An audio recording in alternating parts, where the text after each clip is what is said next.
Okay, so Jnana Yoga. Jnana Yoga is the path of knowledge. So the symbolism that I came up with for this is the key, because the key kind of like unlocks the mysteries of life. And the color is blue, because blue is with our throat chakra and also our third eye chakra. So this is self-expression, communication, clarity, speaking the truth, seeing the truth, knowing the truth. The purpose of the Jnana Yogi is to know, and they're always looking for the truth. Jnana Yogis are much more in their head. They're thinkers. So here's some example of some Jnana Yogis. Steve Jobs. The guy was brilliant, right? I mean, he was so far ahead of his time. He was always thinking of, what's the better way to do this? How can I make this easier for people? How can I make it more user-friendly? How can I make it more fun? He was always thinking. He was very much ahead of his time, very much an innovator. And Hillary Clinton, she's a thinker too. She studied law. People who like to study are Jnana Yogis, because it's all about learning and knowing and growing through the intellect. Whereas the Bhakti Yoga is very emotional. They come from their heart. They have that compassion and everything. The Jnana Yogi is more reasonable, more rational. They're more analytical, So they can still be serving God, learning, knowing, all that stuff, but they're just coming from a different place. So it's a different learning style. Another example is Deepak Chopra. Deepak Chopra is my mentor, so I have a lot of great conversations with him. And he says he's a Jnana Yogi.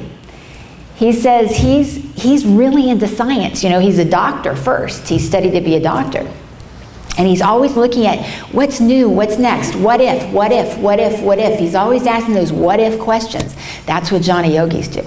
Conditional reality is what we think is real, right? It's what we see on the surface of things. So one way to get to that place where you can see the difference between what's real and what's not real is neti-neti. Neti-neti means not this, not this. Sometimes you don't know what a thing is, but you know what it's not.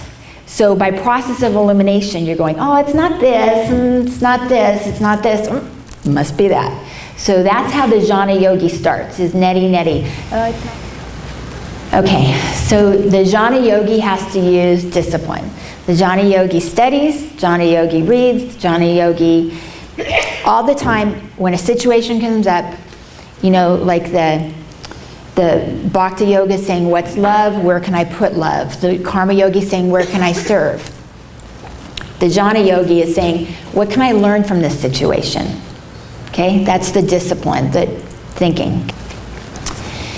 And then it's mental discipline as well as, physical discipline. It's mental discipline, controlling the senses, not, drinking too much or overindulging in any sort of area in our life, not overeating or whatever, because it's knowing what is real and what is important in life, and it's having that discipline in every area of your life. And it's self-knowledge, knowing yourself and who you really are. And I think that is huge for all of us. When we really know who we are, we can't let anything bother us. We don't take anything personally. Like Don Miguel Ruiz says in the 4 Agreements, don't take anything personally.